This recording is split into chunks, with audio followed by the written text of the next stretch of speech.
Akankah koalisi pemenang pemilu menjadi besar? Akankah ada partai yang berani menjadi penyeimbang demokrasi?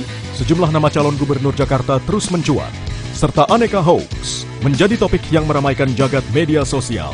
Pastikan kebenaran informasi dalam News or Hoax. Menjaga keseimbangan demokrasi. Sabtu 4 Mei pukul 12:30 siang di Kompas TV. Sesaat lagi Anda akan menyaksikan Kompas Siang yang didukung oleh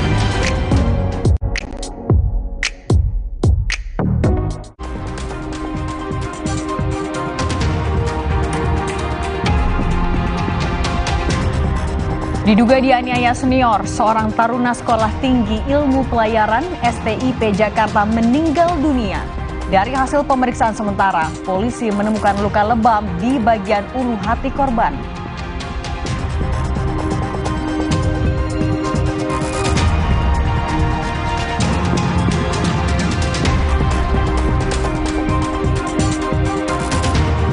Kepala Badan Nasional Penanggulangan Bencana meninjau posko pengungsian dan memastikan warga terdampak tetap tercukupi kebutuhan selama masa tanggap darurat bencana.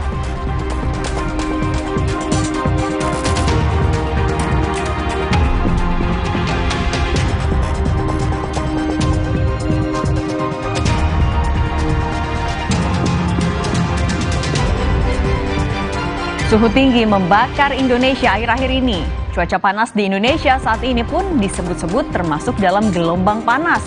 Lebih lengkap akan kami bahas di Kompas Siang bersama Prakirawan BMKG.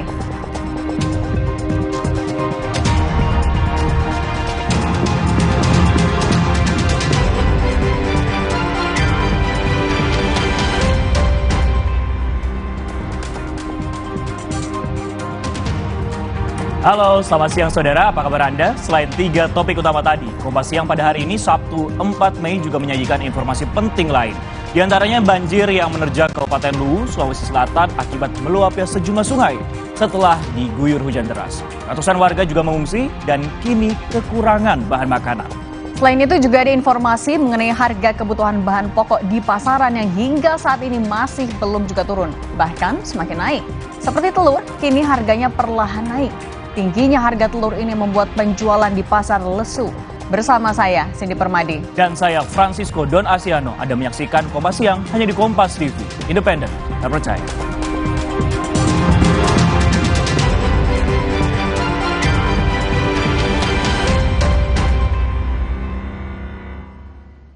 Bersama Anda, Francisco Don Asiano mengawali Kompas Siang. Saudara, polisi masih menyelidiki penyebab kematian seorang taruna sekolah tinggi ilmu pelayaran atau STIP Jakarta yang tewas diduga dianiaya senior.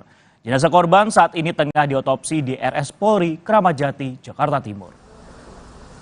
Jenazah Putu Satria Ananta Rustika, usia 19 tahun, taruna tingkat 1 STIP Jakarta tiba di RS Polri Kramat Jati pada Jumat malam.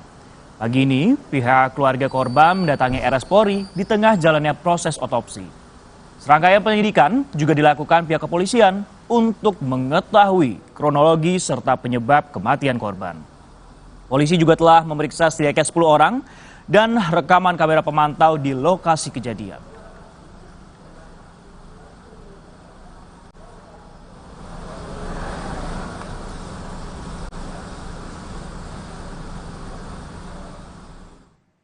Diduga dianiaya senior, seorang taruna sekolah tinggi ilmu pelayaran STIP Jakarta meninggal dunia. Dari hasil pemeriksaan sementara, polisi menemukan luka lebam di bagian ulu hati korban.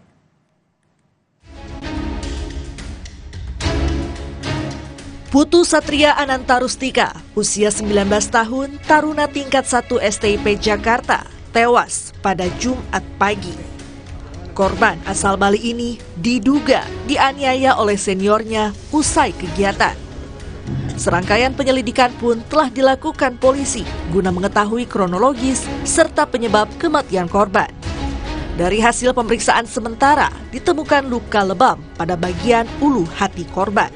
Polisi telah memeriksa 10 orang dan memeriksa rekaman kamera pengawas di lokasi kejadian. Ada dugaan akibat kekerasan yang dilakukan oleh oknum seniornya tingkat 2 dalam kegiatan tadi pagi yang dilakukan oleh senior-seniornya terhadap anak atau korban. Tapi kami masih mendalami secara utuh bagaimana rangkaian peristiwanya. Polisi mengungkap sejauh ini sudah ada yang terindikasi sebagai terduga pelaku. Meski demikian, polisi terus melakukan pendalaman untuk mengetahui rangkaian peristiwa. Mungkin ada sambil kita melakukan beberapa interview terhadap yang diduga pelaku maupun saksi yang lain. Harapannya nanti bisa sebagai bahan pendalaman. Pak, sampai saat ini udah ada berapa saksi Pak yang diperiksa Pak? Dan sementara belum ada, tapi kita baru interview saja, nanti setelah ini akan kita bawa ke untuk pelakunya sendiri Pak? Jakarta. Berapa orang Pak jumlahnya?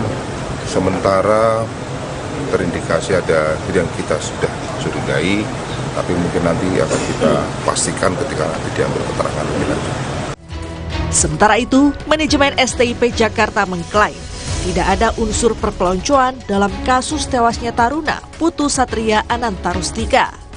Kampus menduga ada masalah pribadi antara korban dengan penganiaya. Meski demikian, pihak STIP tetap akan memberikan sanksi berupa pemberhentian terhadap para pelaku yang terlibat penganiayaan.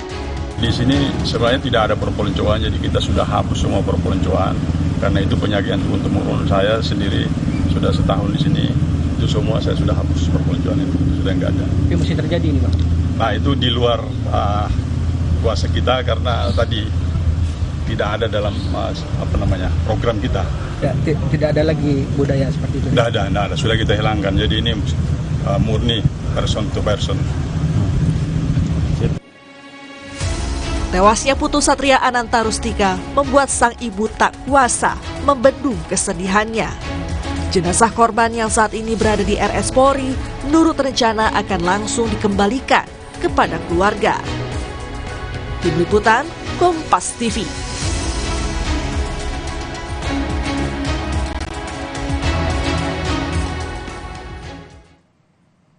Perkembangan terkini kasus kematian seorang taruna Sekolah Tinggi Ilmu Pelayaran STIP Jakarta yang diduga dianiaya oleh seniornya akan disampaikan jurnalis Kompas TV Asri Gunawan dari RS Polri Kramat Jati, Jakarta. Asri, selamat siang. Kapan hasil otopsi korban akan diumumkan oleh pihak RS Polri, Asri?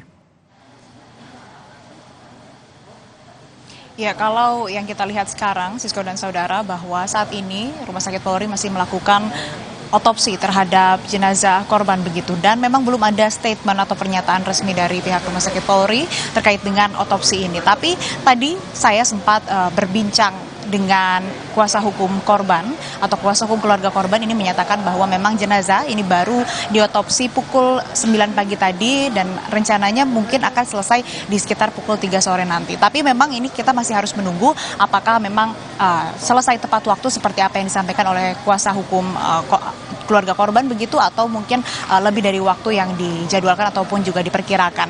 Nah, nantinya rencananya dari pihak keluarga ini akan langsung membawa jenazah korban untuk disemayamkan di Bali, di kediamannya esok hari. Namun memang ini masih tentatif karena pihak keluarga juga masih menunggu konfirmasi dari Polres Jakarta Utara apakah memang ada kebutuhan pemeriksaan ataupun juga pemberian keterangan dari pihak keluarga korban begitu terkait dengan kasus ini, karena memang seperti yang sudah disebutkan tadi bahwa memang di kasus tewasnya taruna tingkat 1 STIP ini diduga ada kekerasan yang terjadi, dan tadi berdasarkan keterangan dari kuasa hukum bahwa memang dari keluarga korban ini secara kasat mata melihat jenazah korban memang melihat ada sejumlah luka lebam di beberapa bagian tubuh, tidak hanya satu bagian saja. Namun memang masih harus menunggu hasil dari otopsi untuk mengetahui kemudian apa penyebab kematian ataupun juga apa yang menyebabkan korban meninggal dunia begitu. Tidak serta-merta bisa menyimpulkan hanya dari luka lebam yang kasat mata saja. Kemudian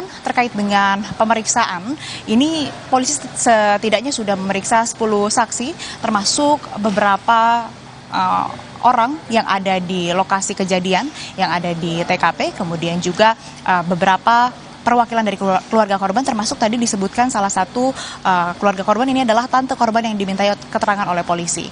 Memang keterangan yang disampaikan ini berkaitan dengan bagaimana kemudian korban di sekolah ataupun juga di STIP tersebut, kemudian apakah ada cerita-cerita sebelumnya mengalami perundungan atau perpeloncoan. Nah, hal-hal seperti itu yang ditanyakan. Namun memang untuk lebih lanjutnya lagi, lebih dalamnya lagi, polisi memang masih akan terus menggali untuk kemudian bisa mengetahui ada tidaknya unsur kekerasan ataupun juga tindak pidana yang terjadi ataupun penganiayaan terhadap jenazah korban ataupun juga terhadap korban yang merupakan taruna tingkat 1 di STIP Jakarta. Kemudian untuk otopsi kembali lagi Sisko dan saudara, ini kita akan lihat bersama apakah akan selesai di pukul 3 sore nanti seperti yang direncanakan, yang disebutkan oleh kuasa hukum keluarga korban, dan nanti kita akan lihat apa kemudian hasilnya, apakah langsung dirilis begitu, apa penyebab kematiannya, dan betulkah ada tindak kekerasan atau kekerasan yang dialami oleh korban yang merupakan taruna tingkat 1 di STIP Jakarta. Francisco. Baik, otopsi sudah dilakukan pada pukul 9 pagi tadi dan rencananya akan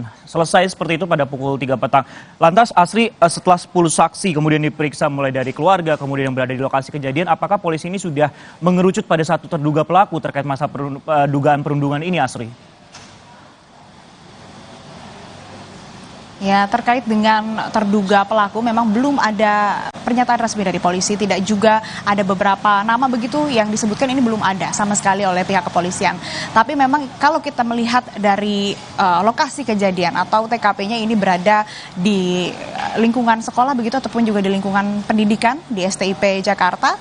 Kemudian kalau dari pihak STIP Jakarta sendiri ini melakukan pembelaan bahwa memang kejadian tersebut terjadi di kamar mandi dan memang ini berada ataupun juga kejadiannya bukan merupakan program dari Sekolah Tinggi Ilmu Pelayaran. Artinya memang bukan yang dilakukan oleh sekolah. Ini pembelaan yang disebutkan oleh pihak STIP Jakarta. Tapi juga Francisco dan saudara, kalau kita melihat dari rekam jejak kejadian di STIP Jakarta, ini bukan kali pertama. Setidaknya dalam 10 tahun terakhir ada 6 kasus perpeloncoan dan juga penganiayaan, bahkan ada beberapa korban meninggal dunia. Ini yang memang perlu digarisbawahi dan nantinya tentu ini akan menjadi fokus yang akan diperhatikan oleh polisi dalam menyelidiki dan juga melakukan penyidikan terhadap kasus tewasnya taruna ataupun juga taruna tingkat 1 ini yang tewas kemarin Jumat pagi. Ini akan menjadi acuan juga dan juga akan menjadi bahan apakah memang ini kejadiannya sama seperti yang sudah-sudah, sama seperti beberapa waktu lalu yang mana ada korbannya juga. Jadi untuk mengungkap apakah memang ada penganiayaan atau perpeloncoan yang terjadi. Namun kembali kami juga tidak bisa menyimpulkan, ini terlalu dini untuk menyimpulkan apabila ada penganiayaan ataupun juga kekerasan, karena memang proses otopsi sekali lagi ini masih berlangsung. Kemudian polisi juga masih memungkinkan untuk memanggil saksi-saksi, termasuk tadi kuasa hukumnya menyebutkan bahwa tidak menutup kemungkinan juga di hari ini atau esok polisi akan kembali memanggil perwakilan keluarga untuk dimintai keterangan supaya bisa membuat terang peristiwa ini dan juga mengetahui apa penyebab kematian dari korban. Francisco. Baik, otopsi dinantikan dan pemeriksaan dilakukan oleh pihak kepolisian terhadap sejumlah saksi dan bisa membuka kemungkinan ataupun juga peluang ada saksi-saksi lain yang akan diperiksa di kemudian hari. Terima kasih Asri Gunawan yang melaporkan langsung dari RS Polri Kramat Jati. Saudara, kita ke informasi lain. Polisi menahan seorang pria yang tega membunuh seorang perempuan yang dimasukkan ke dalam koper di Badung, Bali. Pelaku diduga tersulut emosi karena perkataan korban yang membuat pelaku sakit hati. Peristiwa pembunuhan seorang perempuan yang jenazahnya dimasukkan ke dalam koper terjadi di salah satu indekos di kawasan Kute, Badung, Bali. Korban AA dan pelaku AAR diketahui bertemu lewat aplikasi kencan. Saat bertemu, pelaku merasa sakit hati atas kata-kata korban hingga membunuh korban dan memasukkan jenazah korban ke dalam koper, kemudian dibuang ke semak-semak di Jembatan Panjang, kawasan Jimbaran, Bali. Pelaku telah menyerahkan diri dan kini ditahan di Polsek Kute untuk mempertanggungjawabkan perbuatannya. Kasus pembunuhan dengan modus memasukkan jenazah ke dalam koper kembali terjadi dan kali ini di Bali. Lalu bagaimana untuk pengungkapan dari kasus ini dan penanganan dari pihak kepolisian? Kita tanyakan pada jurnalis Kompas TV Ari Sianipar yang ada di Polsek Kute, Bali. Ari, selamat siang. Saat ini pelaku apakah sudah ditahan di Polsek Kute dan bagaimana kemudian kasus ini bisa terungkap hingga pelaku akhirnya ditahan? Baik, Francisco dan juga saudara, terkait dengan kasus pembunuhan yang dilakukan oleh salah satu pelaku berinisial AAR yang melakukan penganiayaan berat terhadap terhadap korban berinisial RA di Kuta Bali, diawali dari terungkapnya kasus tersebut dari laporan personel piket Polsek Kuta yang mendatangi TKP pos di Kos. Dan pendatangan TKP Kos tersebut dikarenakan Polsek Kuta mendapatkan laporan dari warga setempat dan juga diakhiri dengan laporan dari pelaku yang menyerahkan diri setelah melakukan aksinya. Dan saudara, tidak lama setelah pengejaran diketahui, pelaku sempat kembali ke TKP, namun karena ramai, pelaku kembali melarikan diri ke rumah kakak pelaku. Kemudian setelah pelaku bertemu dengan kakak pelaku, dan kakak pelaku juga menyuruh untuk menyerahkan diri, lalu pelaku diantar ke Polsek Kuta untuk menyerahkan diri terkait perbuatan keji yang telah dilakukannya. Dan saat ini saudara, pelaku sudah ditahan di Polsek Kuta dan sudah dimintai beberapa keterangan terkait apa saja yang sudah diperbuat dan apa saja kronologinya. Dan juga kejadian ini terjadi pada jam 3 malam dan pada akhirnya karena kecurigaan warga kos, akhirnya warga kos melapor ke polsek terdekat, yaitu Polsek Kuta, dan juga akhirnya selang tidak berapa lama setelah pengaduan dan pengejaran yang akan dilakukan oleh polisi, pelaku sudah menyerahkan diri terlebih dahulu ke Polsek Kuta. Kembali ke Francisco. Kemudian disangkakan polisi pada pelaku tersebut. Baik, untuk pasal yang disangkakan oleh polisi terhadap pelaku, yaitu pasal 338 subsider, pasal 351 ayat 3 KUHP, yang informasi yang kami dapatkan jika pembunuhan ini adanya indikasi dari berencana, maka tuntutannya bisa lebih dari 20 tahun penjara. Namun sampai saat ini masih ada informasi-informasi lagi yang kami tunggu terkait dengan press conference yang akan dilakukan nantinya oleh pihak kepolisian, dan polisi juga mengindikasi bahwa tidak adanya perencanaan atau pembunuhan berencana yang dilakukan oleh pelaku, karena sontak hal tersebut merupakan hasil reaksi alamiah yang dilakukan oleh pelaku, saudara. Dan juga polisi saat ini sudah mengamankan beberapa barang bukti dan juga sudah mengolah TKP juga dan melihat TKP, dan di situ ditemukan ada beberapa barang bukti, yaitu yang pertama senjata tajam yang digunakan oleh pelaku, dan juga satu koper warna hitam, dan juga pakaian yang digunakan oleh pelaku dan korban. Lalu ada sepeda motor Honda Beat dan juga HP merek yang dimiliki oleh pelaku dan korban. Francisco. Baik, olah TKP sudah dilakukan dan pengumpulan barang bukti juga sudah dilakukan. Kita akan tunggu bagaimana kronologi lengkap terkait kasus pembunuhan tersebut. Terima kasih Aris Sianipar yang melaporkan langsung dari Badung, Bali. Saudara, kita ke kasus pembunuhan lainnya. Diduga mengalami depresi, seorang suami di Kabupaten Ciamis, Jawa Barat nekat membunuh dan memutilasi istrinya. Ketua RT menyebut warga juga merasa takut lantaran pelaku sempat berkeliling membawa senjata tajam.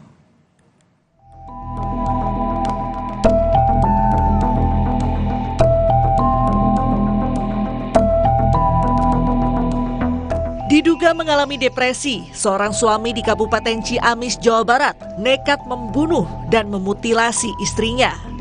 Polisi menyebut kasus ini terungkap berdasarkan laporan warga yang mendapat pengakuan pelaku atas perbuatan kejinya terhadap sang istri. Ketua RT menyebut warga juga merasa takut lantaran pelaku sempat berkeliling membawa senjata tajam. Lapanan mungkin. Lapan. Nah, setelah ditawari itu Pak RT gimana sih kan? Saya mau nolongin, cuman saya takut karena dia masih membawa senjata, gitu, bawa pisau. Ya saya udah menghubungin, saya langsung ditinggal, saya lari laporan ke polisi. Saat ditangkap, pelaku sempat melawan, meski akhirnya bisa dibawa ke Polres Ciamis untuk pemeriksaan lebih lanjut. Polisi juga bilang pelaku sempat mencoba bunuh diri usai membunuh dan memutilasi sang istri. Sesaat setelah melakukan pembunuhan dan mutilasi, pelaku ini berdasarkan informasi yang kami dapatkan dan saksi-saksi sempat berusaha untuk bunuh diri, dan itu terkonfirmasi dengan ada beberapa luka di tubuh pelaku sendiri, misalnya sayatan di lengan kiri kemudian ada luka tusukan di betis sebelah kanan belakang. Jadi si pelaku ini memang berusaha juga untuk mengakhiri hidupnya. Kemudian pelaku bisa diamankan oleh petugas kami, anggota kami di lapangan, dibantu oleh masyarakat. Polisi menyebut sebelum pembunuhan, korban dan keluarga melaporkan perubahan perilaku pelaku ke puskesmas.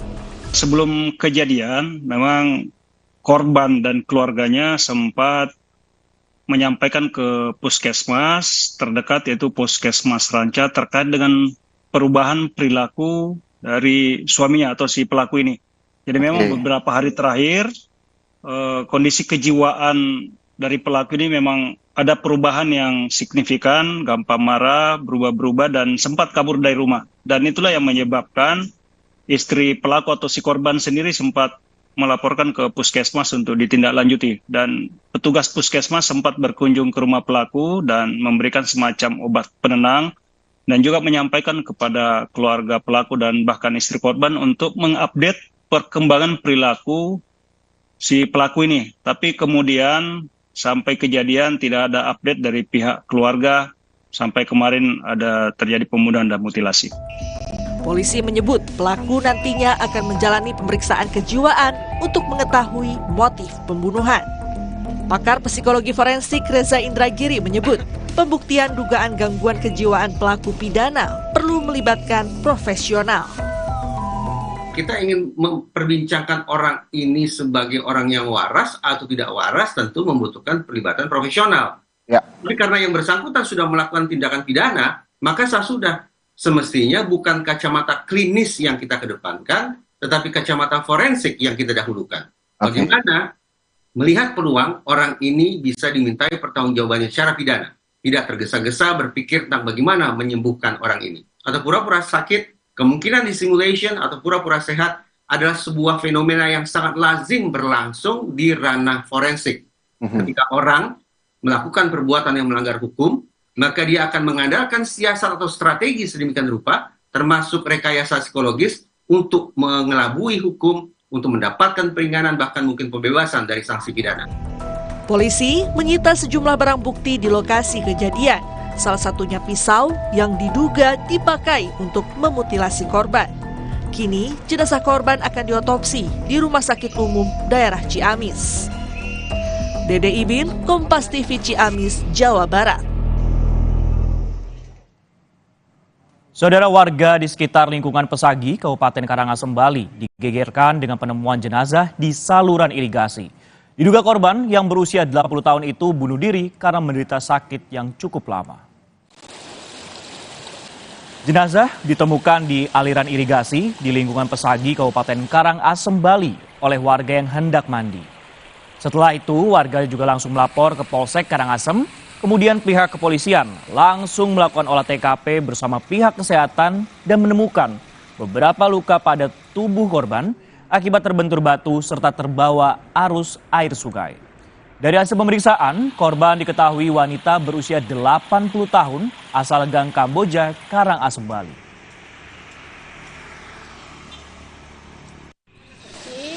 Jam 6. Jam 6, setengah 6 itu dia lari ke sini, dia mau mandi, mau masuk. Belum dia ke kali, dilihat ada mayat dua anak, punya nenek-nenek. Dia 90, meninggal hari pagi. Ditemukan warga bersaksi yang hendak mandi di sungai, yang melihat sosok perempuan lanjut usia dalam keadaan menengadah dan terendam di saluran irigasi. Nah, selanjutnya warga menghubungi Polsek Karangasem dan petugas kesehatan untuk mengecek kondisi dan mengevakuasi mayat tersebut ke Rumah Sakit Umum Daerah Karangasem. Saudara, Polres Pemalang, Jawa Tengah menangkap 2 orang begal yang modusnya pura-pura menumpang kendaraan. Di hadapan polisi, kedua tersangka membegal karena kecanduan judi slot. Tersangka ini dibekuk petugas Polres Pemalang di tempat persembunyiannya di Kabupaten Purbalingga. Kedua pelaku merupakan tersangka pembegalan yang dilakukan di Watu Kumpul, Kabupaten Pemalang. Para pelaku melakukan pembegalan dengan pura-pura menumpang di kendaraan saat di tempat sepi. Setelah keadaan aman, pelaku langsung menodong korbannya dengan pisau, lalu merampas sepeda motor. Tertangkapnya pelaku berkat adanya laporan korban begal pada 24 Maret pada 2024 silam.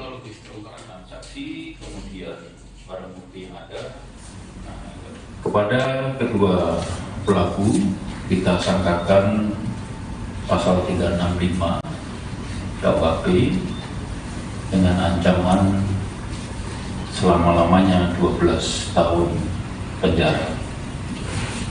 Masih kita kembangkan apakah ada TKP lain selain yang ada di waktu kumpul tersebut. Kemudian beberapa barang bukti yang sudah kita kumpulkan termasuk sepeda motornya, surat-surat kendaraan, kemudian barang-barang yang disertakan pada saat pelaku melakukan aksinya.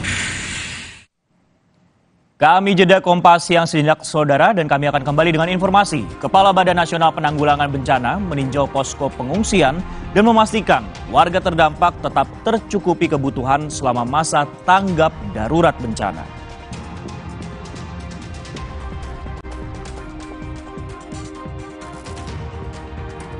Kami juga punya informasi, suhu tinggi membakar Indonesia akhir-akhir ini. Cuaca panas di Indonesia pada saat ini pun disebut-sebut termasuk dalam gelombang panas. Lebih lengkap akan kami bahas di Kompas Siang bersama Prakirawan BMKG.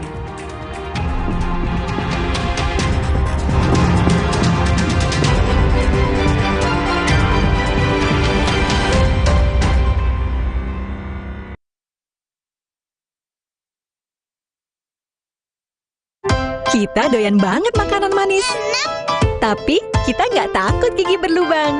Karena pakai Ciptaden Maxi 12 Plus dengan enamel lock yang melindungi enamel gigi. Gigi kuat nggak takut lubang. Terus nyemil manis-manis. Tidak deh! Jangan ada batuk di antara kita. Minum Siladex ME untuk batuk berdahak. Aktif encerkan dan keluarkan dahak. Siladex, aktif redakan batuk. Produksi Konimax. Cuacanya. Jangan nyalain cuaca. Kuatin daya tahan tubuh. Minum susu steril 7 kurma. Ada kurma kaya antioksidan, double khasiat. Manisnya pas. Alhamdulillah. Pilih susu steril 7 kurma. 100% produk Indonesia. Enak lagi. Kenapa bisa sakit perut ya? Makan apa sih dia? Gak basi? Masa sih? Jernih kok? Air yang terlihat jernih belum tentu bersih. Ini buktinya. Murninya Aqua dalam galon yang dibersihkan 20 kali, diisi tanpa tersentuh tangan dan ditutup sempurna. Untuk keluarga, aku beralih ke Aqua. 100% aman, 100% murni.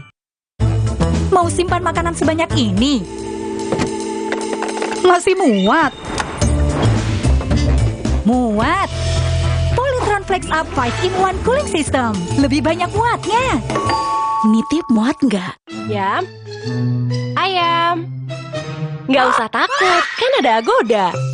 Agoda. Bisa liburan murah. Di banyak hotel. Wah. Agoda. Diskonnya sampai 60%. Celengan tetap aman. Dapatkan harga paling murah di jutaan hotel pilihan. Cuma di Agoda, booking sekarang. Agoda. Pemimpin milenial dan pemimpin perempuan BUMN. Generasi milenial bisa menjadi penggerak zaman dan penentu masa depan. Direksi milenial dan perempuan di BUMN tercatat sebanyak 12% dan 22%. Kita siap merekrut generasi milenial untuk bergabung tidak hanya di kementerian tapi juga di perusahaan-perusahaan BUMN. Direktur Milenial Bank BRI. Di PT Pelmiku terdapat pemimpin dari generasi milenial. Saya ingin memastikan transformasi terutama kepemimpinan perempuan itu terjadi. Tak hanya itu, BUMN khususnya di BNI dan juga Pupuk Indonesia terdapat beberapa serikandi pemimpin perempuan. Dengan adanya pemimpin dari generasi milenial dan perempuan, diharapkan bisa membawa BUMN sebagai cermin semangat untuk perubahan yang lebih baik lagi. BUMN, pulihkan Indonesia, bangkitkan negeri. Mau simpan makanan sebanyak ini? Masih muat? Muat! Polytron Flex Up 5 in 1 Cooling System. Lebih banyak muatnya. Nitip muat nggak? Jelajahi sisi unik dan menarik Provinsi Kalimantan Timur. Mulai dari keajaiban alamnya yang memukau hingga kekayaan budaya yang melimpah. Ketahui pula peran Kalimantan Timur dalam inisiatif Kota Penyangga IKN. VVIP, membangun Kaltim untuk Nusantara. Sabtu 4 Mei pukul 2 siang di Kompas TV. Dipersembahkan oleh Kita doyan banget makanan manis. Tapi kita nggak takut gigi berlubang. Karena pakai Ciptaden Maxi 12 Plus dengan enamel lock yang melindungi enamel gigi. Gigi kuat nggak takut lubang. Bebas nyemil, manis-manis.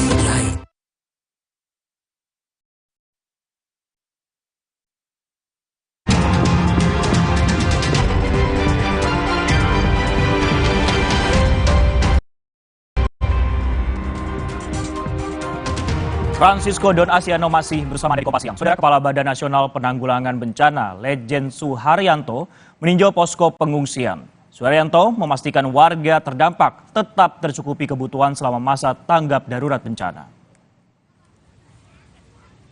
Dengan menggunakan helikopter BNPB, Kepala BNPB dan rombongan menemui pengungsi di Pulau Siau. Para pengungsi adalah warga desa-desa di Pulau Tagulandang, saudara. Suharyanto meminta jajaran BNPB memonitor warga korban erupsi Gunung Ruang dan memastikan keperluannya terpenuhi. Hingga 1 pagi, status Gunung Ruang di Kabupaten Kepulauan Sitaro masih di level 4 awas. Dianjurkan dalam radius 7 km dari kawah Gunung Ruang tidak ada aktivitas.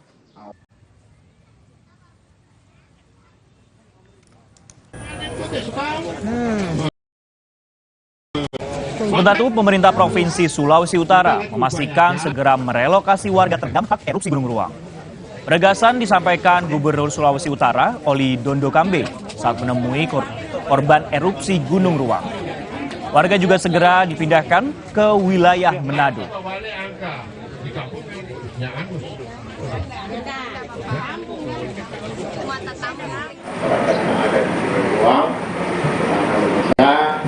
Semua direlokasi di daratan Sulawesi Utara dan melihat di mana tempat yang mereka rasa paling cocok dengan budaya dan lingkungannya.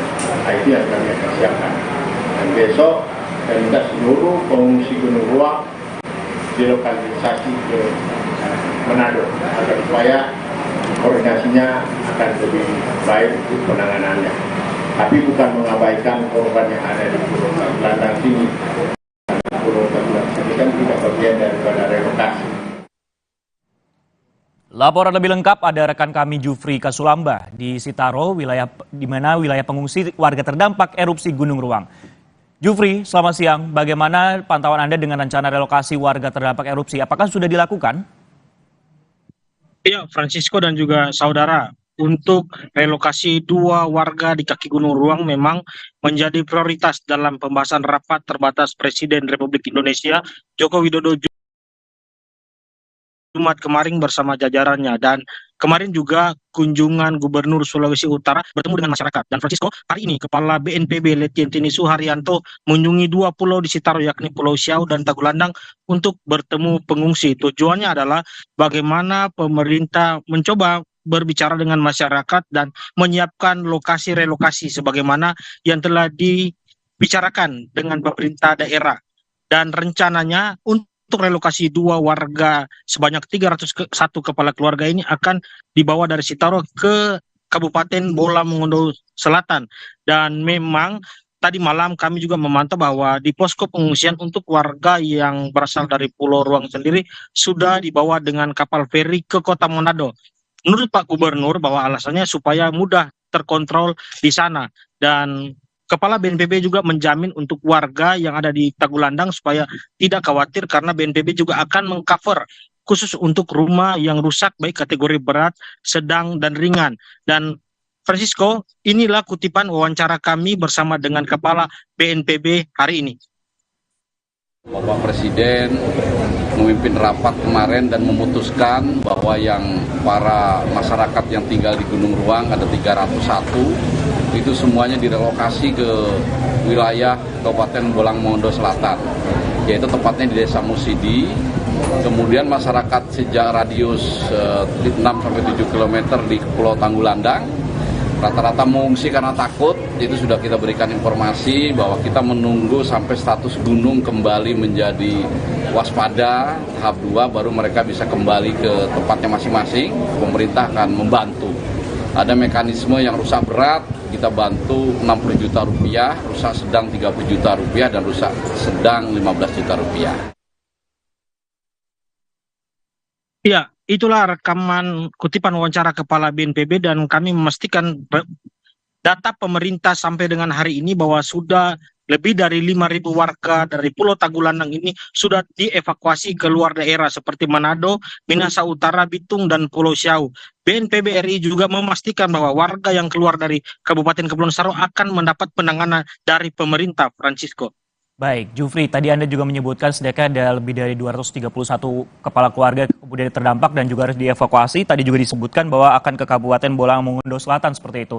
Adakah tanggapan warga mengenai relokasi ini yang mungkin penolakan atau mungkin setuju dengan relokasi ini, Jufri?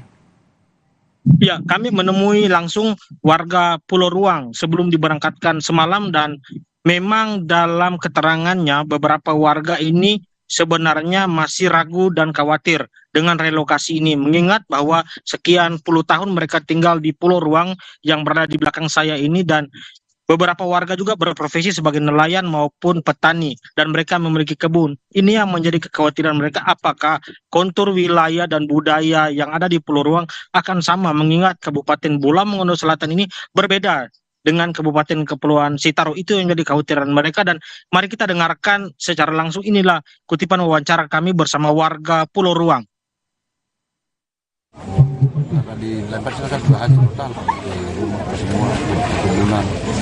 Jadi sudah siap untuk meninggalkan Pulau Ruang, Pak? Belum siap. Apa yang bikin Ibu belum siap, Bu? Entah apa, masih ada barang saya. Tapi kalau barang itu diangkat, Ibu siap? Dulu Ibu tinggal di Pulau Ruang sudah berapa lama sampai sekarang, Bu? Selama. Ibu dulu profesi di sana apa, Ibu? Rumah tangga atau berkebun? Berkebun, suami pelaut. Iya, masyarakat Pulau Ruang terus berharap ada solusi terbaik dari pemerintah. Mereka pun berniat untuk mengikuti semua arahan pemerintah, tapi pemerintah diharapkan oleh warga Pulau Ruang bisa memastikan bahwa relokasi ini akan aman bagi mereka, bagi ekonomi mereka, dan bagi masa depan mereka. Francisco. Baik, terlihat masih ada keraguan dari masyarakat yang akan direlokasi terkait utamanya adalah mata pencarian, karena ini berbeda ketika dilakukan di Pulau Ruang dengan di Kabupaten Bolang Mongondo Selatan. Terima kasih atas laporan Anda, dan kami akan update informasinya dengan Jufri Kasumbala yang melaporkan langsung dari Sitaro.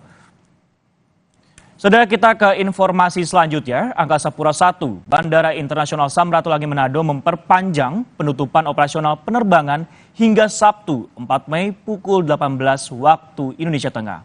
Hal ini dilakukan imbas dari debu vulkanik Gunung Api Ruang yang menyebar di wilayah Bandara Samratulangi. Pihak Angkasa Pura I Bandara Samratulangi Manado bersama lintas stakeholder di lingkungan bandara memperpanjang penutupan operasional bandara hingga Sabtu 4 Mei pukul 18 waktu Indonesia Tengah. Humas Bandara Internasional Samratulangi Manado, Yanti Pramono, mengatakan hal ini dilakukan lantaran masih adanya sebaran debu vulkanik di wilayah bandara ditambah status Gunung Ruang yang masih level 4 awas. Selama 4 hari penutupan operasional bandara, sudah ada sekitar 11.345 penumpang dan 104 pesawat yang ditunda keberangkatannya. Yanti juga menambahkan, Bandara Samratulangi Manado telah melakukan pembersihan runway dari debu vulkanik. Pembersihan telah dimulai sejak Kamis malam dengan melibatkan 14 unit mobil pemadam kebakaran. Kami memutuskan untuk memperpanjang notam hingga 24 jam ke depan sampai pada pukul 18.00 besok hari. Ini dikarenakan masih adanya sebaran abu vulkanik di atas aerodrom atau di sisi udara kami. Kalau untuk pesanan penumpang? Untuk pesawat sendiri yang terdampak sampai pada pukul 24.00 itu ada 104 pesawat untuk 4 hari dan penumpang sebanyak 11.345 penumpang. Penutupan operasional Bandara Internasional Samratulangi Manado dilakukan demi keselamatan dan keamanan penerbangan. Aldi Pascual, Kompas TV Manado, Sulawesi Utara. Saudara, suhu tinggi membakar Indonesia akhir-akhir ini. Cuaca panas di Indonesia saat ini pun disebut-sebut termasuk dalam gelombang panas. Lebih lengkap akan kami bahas di Kompas Siang bersama Prakirawan BMKG.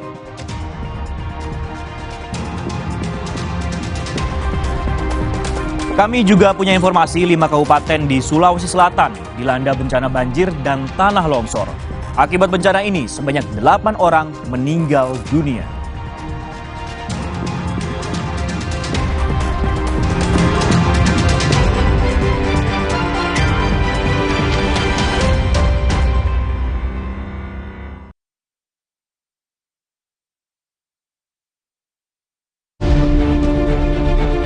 BUMN bekerjasama dengan Kejaksaan Agung untuk memberantas korupsi dalam rangka bersih-bersih BUMN. Saat Garuda Indonesia diambang kebangkrutan, anggota holding Dana Reksa, yaitu PPA, mendukung optimalisasi restorasi Garuda.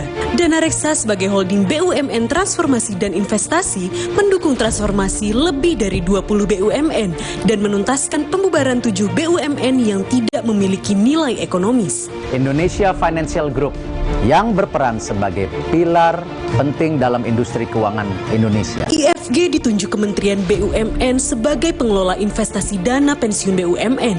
Kejaksaan Agung menangkap 5 tersangka kasus korupsi proyek pembangunan pabrik blast furnace oleh PT Krakatau Steel tahun 2011. Pemerintah berkomitmen terus mengadakan program bersih-bersih BUMN plus dengan Enamelok yang melindungi enamel gigi. Gigi kuat nggak takut lubang. Terus nyemil manis-manis.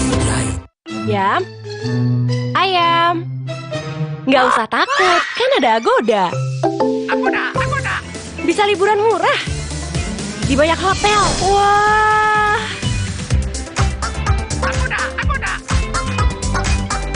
Diskonnya sampai 60%. Celengan tetap aman. Dapatkan harga paling murah di jutaan hotel pilihan. Cuma di Agoda, booking sekarang. Agoda. Mau untung? Pakai Arko.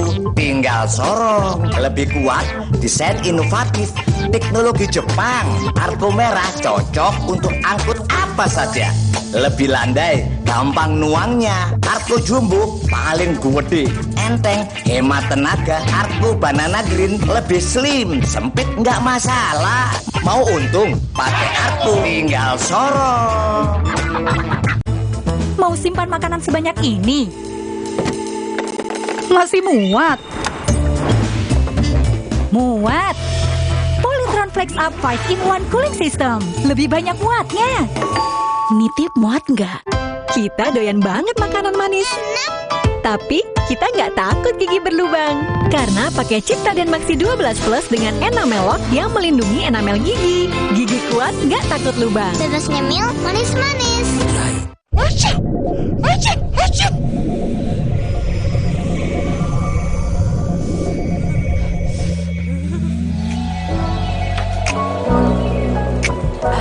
Ultraflu, flu reda, lega rasanya. Baru Morinaga Morigrow. Kasih makan anak masih pakai drama. Beri dia Morinaga Morigrow.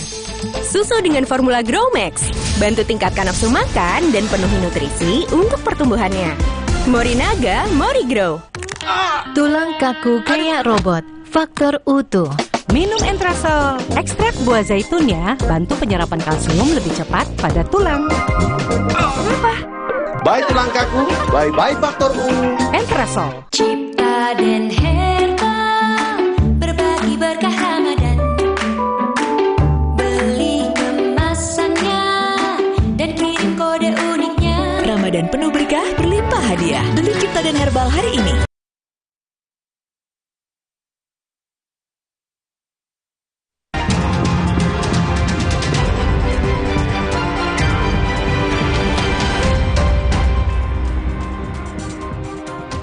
Saudara, Badan Meteorologi, Klimatologi, dan Geofisika menyebut perubahan cuaca tak menentu dan suhu yang terasa lebih panas di wilayah Jakarta dan juga sekitarnya sebagai hal wajar.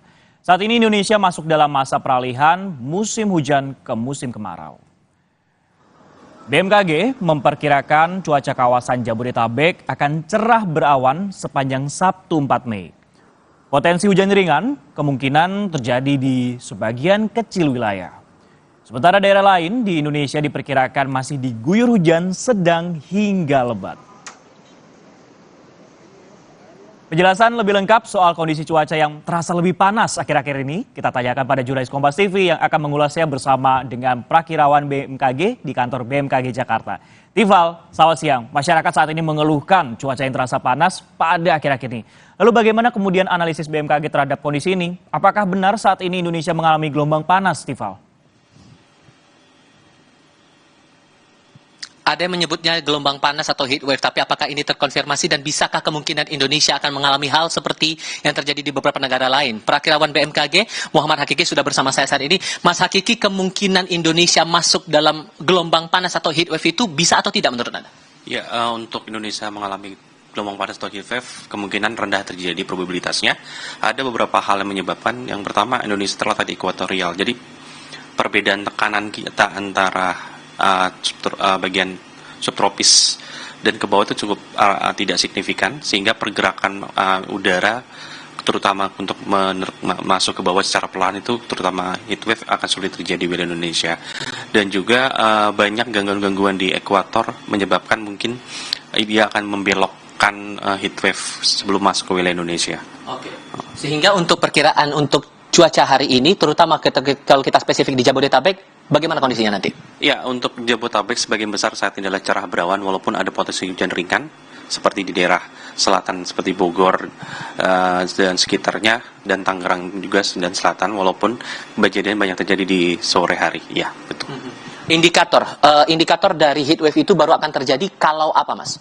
Ya, berdasarkan BMKG Dunia atau WMO, indikator terjadi adalah jika suhu di atas 5 derajat Celcius maksimum rata-rata, seperti misalkan Indonesia 37, di atas 40 derajat selama 5 hari berturut-turut, dan dalam rentang luasan tertentu yang cukup luas, maka akan terjadi heat wave. Seperti itu kalau dari definisi dari WMO. Oke, dan rata-rata suhu di kita ada di kisaran berapa tuh?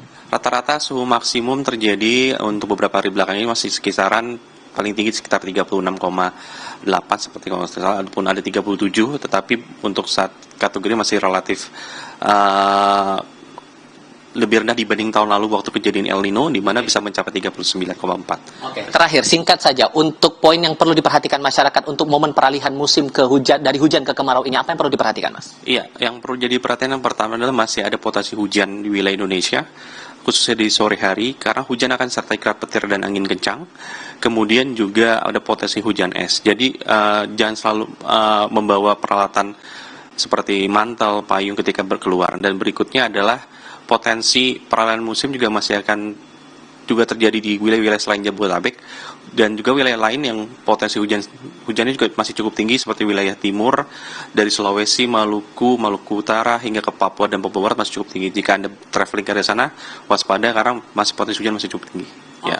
Mas Hakiki, terima kasih banyak untuk waktunya sudah berbicara bersama Kompas TV kali ini. Kira-kira begitu intinya, Sisko, bahwa kondisi cuaca yang dirasa cukup panas beberapa waktu belakangan ini dan peralihan cuaca dalam satu hari begitu, ini dipandang sebagai hal yang normal karena masih dalam masa peralihan cuaca. Sisko? Baik, meskipun cuacanya masih belum ada potensi heat wave, tapi tetap harus terhidrasi dengan baik ataupun juga membawa peralatan hujan seperti itu karena ada potensi hujan yang akan terjadi. Terima kasih, Tifal Solesa melaporkan langsung dari BMKG Jakarta. Saudara, kita ke informasi lain. Banjir yang menerjang Kabupaten Luwu meluas hingga ke 8 kecamatan. Banjir akibat meluapnya sejumlah sungai setelah diguyur hujan deras berdampak pada lumpuhnya aktivitas warga.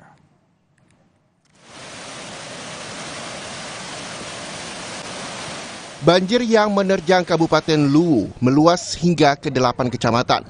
Banjir yang meluap hingga 8 kecamatan tersebut meliputi Kecamatan Suli, Suli Barat, Belopa, Belopa Utara, Kamanre, Pondrang, Pondrang Selatan, dan Bajo Barat.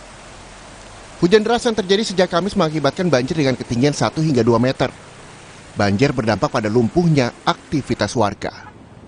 Banjir merendam Jalan Trans Sulawesi serta lahan pertanian dan perkebunan. Sejumlah kendaraan terseret arus bahkan tenggelam dalam kondisi terparkir. Banjir terparah terjadi di Desa Malela, Kecamatan Suli. Ratusan warga dievakuasi menggunakan perahu ke masjid dan rumah warga yang aman dari banjir. Warga mengungsi terdiri dari lansia, ibu-ibu, anak-anak, dan balita. Kondisi para pengungsi saat ini masih kekurangan bahan makanan dan juga peralatan tidur, terutama perlengkapan bayi. Tiba hujan Pak, langsung air naik saja. Itu malam atau pagi? Malam. Jadi ibu dalam rumah waktu itu? Iya. Berapa orang bu dalam rumah?